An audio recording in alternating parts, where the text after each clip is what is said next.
Hey traders, welcome to my new channel the all rounder trader. My name is Abrar.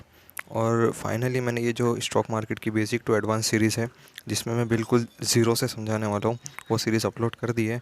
जिस series के अंदर हम देखने वाले हैं कि ट्रेडिंग में क्या क्या सीखना होता है, ट्रेडिंग कितने टाइप्स की ट्रेडिंग रहती है, इन्वेस्टमेंट और इन ट्रेडिंग में क्या डिफरेंट रहता है. मतलब जिसको स्टॉक मार्केट के रिलेटेड कुछ भी नहीं मालूम है, उसके लिए ये ज़ीरो से मैं ये सीरीज़ स्टार्ट कर रहा हूँ, जिसमें एकदम बेसिक से मैं बताने वाला हूँ, जिसमें आपको ज़ीरो से स्टार्ट करना होगा और एडवांस तक मैं समझाऊँगा. तो चलिए वीडियो शुरू करते हैं. तो पहले हम देख लेते हैं different between trading and investment. काफ़ी लोगों को यही नहीं मालूम है कि ट्रेडिंग क्या होती है और इन्वेस्टमेंट क्या होती है. सारे लोग ट्रेडिंग और इन्वेस्टमेंट को एक ही बात समझते हैं, लेकिन स्टॉक मार्केट में या किसी भी मार्केट में ट्रेडिंग एक अलग चीज़ होती है और एक इन्वेस्टमेंट एक अलग चीज़ होती है. इन्वेस्टमेंट किसे बोलते हैं? जैसे कि आपने किसी भी एक स्टॉक में 5 साल 10 साल या 20 साल से ज़्यादा किसी भी चीज़ में इन्वेस्टमेंट की है, उसे हम इन्वेस्टमेंट बोलते हैं. तो हमने इन्वेस्टमेंट तो देख ली कि इन्वेस्टमेंट क्या होती है. अब हम देख लेते हैं ट्रेडिंग, जो कि है हमारा मेन टॉपिक. ट्रेडिंग पहले तो देखते हैं कि ट्रेडिंग होती क्या है. ट्रेडिंग ट्रेडिंग ट्रेडिंग लोग करते रहते हैं, मगर ट्रेडिंग होती क्या है? मतलब कि हमने किसी भी एक पर्टिकुलर स्टॉक को, कुछ एग्जांपल के लिए ले लेते हैं कि रिलायंस के स्टॉक को हमने 10 रुपये में बाई किया है. कितने रुपए में? 10 रुपये में बाई किया है.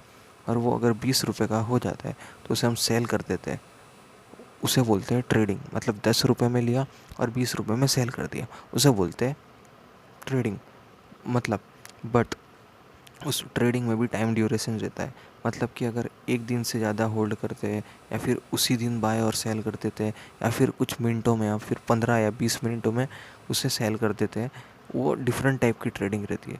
मतलब कि देखा पहले ट्रेडिंग क्या होती है. मतलब 10 रुपये का स्टॉक बाय किया, उसे 20 में सेल किया, उसे ट्रेडिंग बोलते हैं.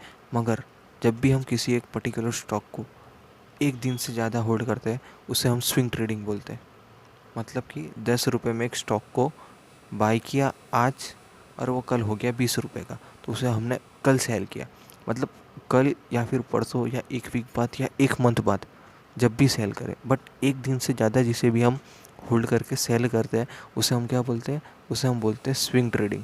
मतलब एक दिन से ज़्यादा किसी भी स्टॉक को होल्ड करते हैं, उसे स्विंग ट्रेडिंग बोलते हैं. पहले हमने देखा ट्रेडिंग, अब देख रहे हैं कितने टाइप्स की ट्रेडिंग होती है.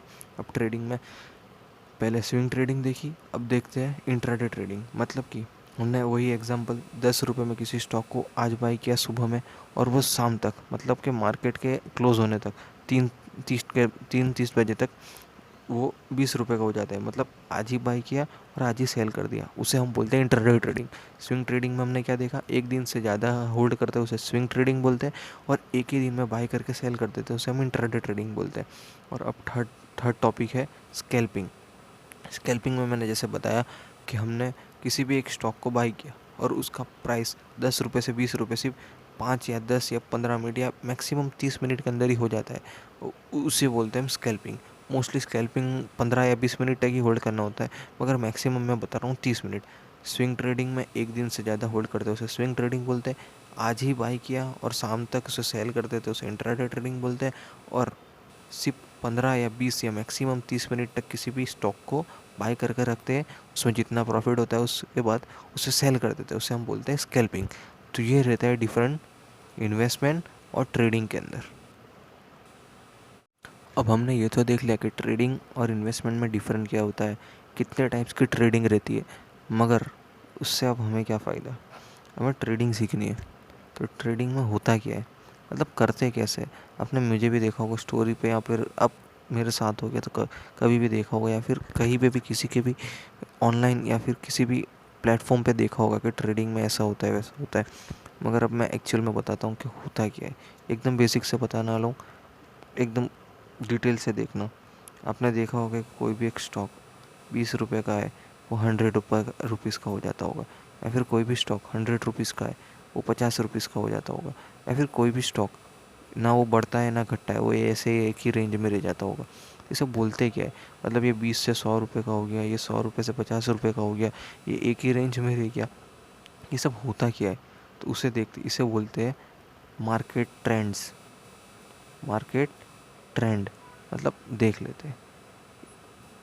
मार्केट ट्रेंड्स मैंने जैसे बोला, प्राइस ऊपर जाता है ऐसे करके, इसे हम क्या बोलते हैं, इसे अप ट्रेंड बोलते हैं। जैसे कि मैंने एग्जांपल दिया, 20 रुपये का स्टॉक 100 रुपीज़ का हो गया, मतलब कि प्राइस ऊपर गया। तो जब भी प्राइस ऊपर जाता है उसे हम बोलते हैं अप ट्रेंड। अब सेकंड देख लेते हैं, डाउन ट्रेंड। मतलब मैंने एग्जांपल दिया था, 100 रुपीज़ का स्टॉक 50 रुपीज़ का हो गया, मतलब प्राइस घट गया, डाउन, उसे बोलते हैं डाउन ट्रेंड। पहले देखा अप ट्रेंड, जिसमें प्राइस ऊपर जाता है, उसे हम क्या बोलते हैं, अप ट्रेंड। मतलब 50 रुपये का स्टॉक 100 रुपीज़ का हो गया, तो मतलब प्राइस बढ़ गया, अप, मतलब अप ट्रेंड हुआ। और यहाँ पे प्राइस घट गया, मतलब कि प्राइस डाउन हो गया, उसे हम बोलते हैं डाउन ट्रेंड। तो मार्केट के यही ट्रेंड, 3 मेजर ट्रेंड रहते हैं। एक अप ट्रेंड जिसमें ऊपर जाता है, एक डाउन ट्रेंड जिसमें नीचे आता है, और एक थर्ड रहता है जो अब मैं दिखाता हूँ, साइडवेज ट्रेंड, या फिर जिसे रेंजिंग मार्केट भी बोलते हैं, जिसमें प्राइस सिर्फ एक ही रेंज में घूमता रहता है।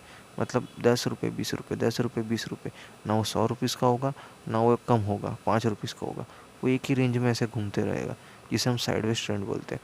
मतलब कि मार्केट के टोटल कितने ट्रेंड होते हैं, एक अप ट्रेंड जिसमें प्राइस बढ़ता है, एक डाउन ट्रेंड जिसमें प्राइस घटता है, और एक साइडवेज ट्रेंड जिसमें ना प्राइस बढ़ता है ना घटता है, एक ही रेंज में रुक जाता है। ये सब हम चार्ट पर भी देखेंगे। अभी सिर्फ मैं एक थियोरिटिकल आपको एक बेसिक सा फाउंडेशन बता रहा हूँ कि ट्रेडिंग में होता क्या क्या है, कैसे सीखना है, क्या होता है। आपको बिल्कुल भी टेंशन नहीं लेनी है, एकदम बेसिक से मैं आप लोगों को बताऊँगा कि सारी चीज़ें कैसे सीखनी है, एकदम स्टेप बाय स्टेप बताने वाला हूँ। सिर्फ अभी ये जो वीडियो है, फर्स्ट वीडियो है, जिसमें मैं सिर्फ इंट्रोडक्शन दूंगा कि होता क्या है, कैसे ट्रेंड है, कैसे ट्रेडिंग होती है, वगैरह वगैरह। तो ये वीडियो सिर्फ इंट्रोडक्शन के लिए, मतलब ज़्यादा सीरियसली नहीं हो जाना है कि इसमें कुछ मालूम नहीं चल रहा, कुछ समझ में नहीं आ रहा, सब कुछ आएगा आगे, थोड़ा वेट करो। तभी हमने क्या देखा, trend, up trend, down trend और साइडवेज ट्रेंड। तो जैसे कि मैंने बताया कि ट्रेंड्स क्या होते हैं, ट्रेडिंग और इन्वेस्टमेंट में डिफरेंट क्या होता है। मार्केट ऐसे ऊपर जाता है, ऐसे नीचे आता है, जिसे डाउन ट्रेंड बोलते हैं, इसे अप ट्रेंड बोलते हैं, इसे साइडवेज ट्रेंड बोलते हैं, एक ही रेंज में घूमता है। बट हमें कैसे मालूम चलेगा कि इसी पॉइंट से जो स्टॉक 20 रुपीज़ का है वो बढ़ के 100 रुपीज़ हो जाएगा, या फिर जो स्टॉक 100 रुपीज़ का ऑलरेडी है वो घट के 50 रुपीज़ हो जाएगा। मतलब हमें कैसे मालूम चलेगा कि प्राइस अब बढ़ने वाला है, या फिर प्राइस अब घटने वाला है, या फिर प्राइस अब एक ही रेंज में घूमने वाला है। मालूम कैसे चलेगा? वही तो होता है ना सारा ट्रेडिंग का खेल। तो उसके लिए हमें सीखने होते हैं टेक्निकल एनालिसिस। टेक्निकल एनालिसिस, आपने हर जगह इस वर्ड का नाम सुना होगा कि technical analysis, trading technical analysis करते हैं, ट्रेडर टेक्निकल एनालिसिस करते हैं। तो टेक्निकल एनालिसिस में आता क्या क्या है, उसे मैं एकदम स्टेप बाय स्टेप में इस वीडियो में सिर्फ इंट्रोडक्शन देने वाला हूँ। वो सारे स्टेप जो है मैं एक पूरा पूरा एक एक पार्ट के डेडिकेटेड पूरे एक वीडियो बनाने वाला हूँ, जिसकी पूरी एक सीरीज़ कंप्लीट होगी इंडियन मार्केट के ऊपर। तभी हम देख लेते हैं कि उसमें कौन से चैप्टर रहेंगे टेक्निकल एनालिसिस के अंदर। तो टेक्निकल एनालिसिस के अंदर चैप्टर 1 जो रहने वाला है, उसके अंदर पार्ट 1 रहेगा इंट्रोडक्शन ऑफ मार्केट ट्रेंड, जो कि ऑलरेडी मैंने इस वीडियो में कवर कर दिया है। जैसे मैंने बताया अप ट्रेंड, डाउन ट्रेंड, या फिर साइडवेज ट्रेंड। इसीलिए मैंने पहले बताया कि आपको मालूम चले कि हमें सीखने की होता है टेक्निकल एनालिसिस, इसीलिए मैंने मार्केट ट्रेंड पहले ही समझा दिया। पार्ट 2 में हम देखने वाले support, resistance and trend line. ये मोस्ट इंपॉर्टेंट चीज़ होती है टेक्निकल एनालिसिस के अंदर, क्योंकि मोस्ट ऑफ द ट्रेडर, मैं खुद पर्सनली इन्हीं 3 चीज़ों के ऊपर ट्रेड लेता हूँ, support, resistance and trend line. तो चैप्टर 1 के अंदर 2 पार्ट रहेंगे। पार्ट 1 मैंने सब क्लियर कर दिया है, पार्ट 2 रहेगा जो कि नेक्स्ट वीडियो रहेगा। फिर चैप्टर नंबर 2 आएगा basic of candle stick pattern.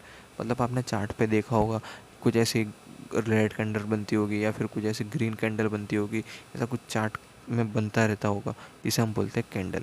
और कैंडल के एक कैंडल या 2 कैंडल, या फिर कोई भी एक ऐसी कैंडल बनती होगी जो बनने के बाद मार्केट ऊपर चला जाता होगा, या फिर कुछ ऐसी कैंडल बनती होगी जो कैंडल बनने के बाद मार्केट नीचे आ जाता होगा।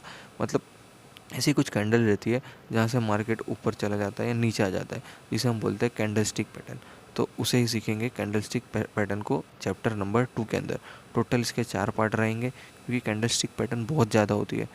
पर मैं जो मेरे पर्सनल एक्सपीरियंस से देखी है, जो कैंडल स्टिक एक्चुअल में यूज़ में आती है, वही मैं 4 पार्ट में डिवाइड करके समझाने वाला हूँ। वैसे तो 1000 से भी ज़्यादा कैंडल स्टिक पैटर्न है, बट इतनी सारी मैं फालतू की नॉलेज नहीं देने वाला हूँ। मैं सिर्फ वही बताऊँगा जो काम की है। अब थर्ड चैप्टर रहेगा चार्ट पैटर्न। पहले हमने क्या देखा, candle stick pattern. Candle stick मतलब ऐसे एक कैंडल, दो कैंडल ऐसे बनती होगी। बट जब मल्टीपल कैंडल स्टिक बन जाती है, मतलब कि एक ऐसा पूरी एक कैंडल स्टिक का एक फॉर्मेशन हो जाता है, उसे हम बोलते हैं चार्ट पैटर्न। ऐसा चार्ट पैटर्न मतलब एक कैंडल होगी, दो कैंडल होगी, उसे हम कैंडल स्टिक बोलेंगे। बट मल्टीपल कैंडल है, इधर देखो आप, मल्टीपल कैंडल ऐसे फॉर्मेशन होता है, उसे हम बोलते हैं चार्ट पैटर्न। और जब भी ऐसे कुछ चार्ट पैटर्न रहते हैं, मतलब कि continuous chart pattern, reversal chart pattern या फिर न्यूट्रल चार्ट पैटर्न, जब भी वो फॉर्मेशन होता है तो मार्केट बहुत ही अच्छी रैली देता है। मतलब कि एक एग्जांपल से बताऊं तो एक पोल एंड फ्लैग का एक ऐसा पैटर्न रहता है, जब भी ऐसा पैटर्न क्रिएट होता है और इसका ब्रेकआउट होता है तो प्राइस बहुत अच्छा ऊपर जाता है। मतलब कि यहाँ पे मान लो 50 रुपीज़ का है तो 150 रुपीज़ हो जाता है ये चार्ट पैटर्न क्रिएट होने के बाद। तो मतलब ये चार्ट पैटर्न हमें ढूंढने होते हैं चार्ट में। ये चार्ट पैटर्न जब बनेगा और इसको ब्रेक करेगा तो प्राइस हाई जाएगा। तो इसको मैं दो पार्ट में डिवाइड करने वाला हूँ। एक पार्ट में 50% चार्ट पैटर्न समझाऊंगा और सेकंड पार्ट के अंदर 50% चार्ट, जिससे बहुत ज़्यादा नॉलेज ना हो, आपको समझ में आए। और चैप्टर नंबर 4 रहेगा कि हम ये सब तो सीख लेंगे कि प्राइस यहाँ से ऊपर चला जाएगा, यहाँ से नीचे आ जाएगा, टेक्निकल एनालिसिस सीख लेंगे, मास्टर हो जाएंगे, बट हमें उसे बाय कहाँ करना है। मतलब कि आपको मालूम है कि यहाँ से प्राइस ऊपर जाने वाला है, तो आप उसे बाय भी तो करोगे किसी चीज़ पे। तो आपने ब्रोकर के नाम सुने होंगे, एंजल वन, ज़ीरोधा या फिर कोटक वगैरह। तो उसमें बाय कैसे करते हैं, मतलब कि मान लो कि मुझे रिलायंस का एक शेयर बाय करना है, एक क्वांटिटी बाय करनी है, उसे बाय कैसे करूँ। तो एकदम बेसिक से सीखेंगे कि कैसे स्टॉक को बाय करते हैं, कहाँ पे सेल करते हैं, कैसे स्टॉप लॉस लगाते हैं, कैसे टारगेट लगाते हैं, कैसे क्वांटिटी रहती है, कितने चार्जेस लगते हैं, प्रॉफिट कैसे बुक करते हैं, ओपन कैसे करते हैं डीमेट अकाउंट को जिसमें हम बाय और सेल करेंगे, और डीमेट अकाउंट होता क्या है, वो सारी चीज़ें हम देखने वाले चैप्टर नंबर 4 के अंदर। अब चैप्टर नंबर 5 रहेगा, जैसे मैंने एक कैंडल स्टिक बताया, चार्ट पैटर्न बताया कि कैंडल स्टिक ऐसी कुछ फॉर्मेशन होती है तो प्राइस ऊपर चला जाता है, या फिर कोई ऐसा चार्ट पैटर्न बनता है जिसके ब्रेकआउट के बाद प्राइस ऊपर चला जाता है।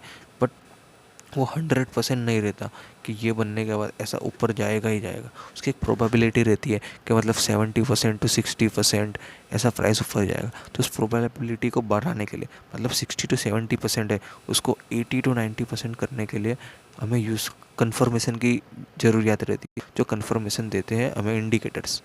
मतलब मैं ये नहीं कह रहा हूँ कि इंडिकेटर के ऊपर ही ट्रेड लेना है, मैं ऐसा बता रहा हूँ कि जो प्राइस एक्शन, जैसे कि मैंने एक चार्ट पैटर्न बताया कि ये एक चार्ट पैटर्न है जिसका ब्रेकआउट हुआ, तब ये ब्रेकआउट हुआ है तो इसकी कन्फर्मेशन के यहाँ से प्राइस ऊपर ही जाने वाला है, कन्फर्मेशन। तो उस कन्फर्मेशन के लिए हमें यूज़ करने होते हैं इंडिकेटर।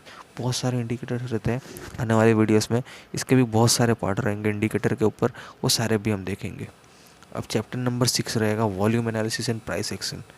ये वॉल्यूम भी एक इंडिकेटर ही है, मगर इसे हम प्राइस एक्शन के अंडर कंसिडर करेंगे। ये सारी चीज़ें अभी तो नहीं बताऊंगा।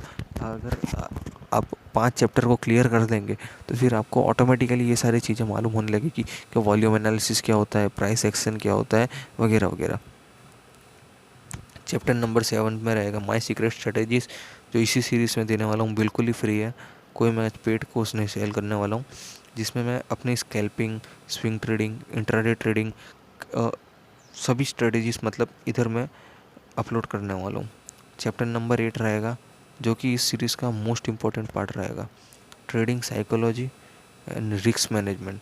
मतलब कि अब ट्रेडिंग के अंदर सबसे इम्पोर्टेंट रहता है ट्रेडर का माइंडसेट, कि उसका माइंडसेट कैसा है, उसकी साइकोलॉजी कैसी है। और सेकंड मोस्ट इंपॉर्टेंट चीज़ रहती है रिस्क मैनेजमेंट, कि आप कितना कम से कम रिस्क ले सकते हो और कितना ज़्यादा से ज़्यादा रिवॉर्ड ले सकते हो, वो सारा कंसीडर होता है रिस्क मैनेजमेंट के अंदर और ट्रेडिंग साइकोलॉजी के अंदर। और आप किसी भी ट्रेडर को पूछना, पर्सनली भी यही कहता हूँ कि trading is 20% technical analysis and 80% is psychology, trading psychology and risk management. जो भी मैंने जैसे बताया, candle stick pattern, indicator, chart pattern, volume analysis, price action, ये जो भी है ये सारा प्राइस एक्शन के अंदर आता है, टेक्निकल एनालिसिस के अंदर। वो ट्रेडिंग का सिर्फ 20% है, 80% जो है ना वो यही है, trading psychology and risk management. अगर आप इस पर मास्टर हो गए मतलब आप ट्रेडिंग में मास्टर हो गए। तो ये मोस्ट इंपॉर्टेंट चैप्टर रहेगा, जो कि मैं इंडियन मार्केट में भी स्पेशली रखूँगा, क्रिप्टो में भी रखूँगा और फॉरेक्स मार्केट में भी रखूँगा। तो हमने इस वीडियो में क्या देखा कि ट्रेडिंग होती क्या है। सबसे पहले से मैं दिखा देता हूँ, एक बार रिवीजन कर लेते हैं इस वीडियो का कि ट्रेडिंग होती क्या है। ट्रेडिंग और इन्वेस्टमेंट में डिफरेंट क्या रहता है। अब ट्रेडिंग के अंदर कहाँ प्राइस ऊपर जा रहा है उसे हम अप ट्रेंड बोलते हैं, प्राइस नीचे जा रहा है उसे हम डाउन ट्रेंड बोलते हैं, प्राइस एक रेंज में घूम रहा है उसे साइडवेज ट्रेंड बोलते हैं।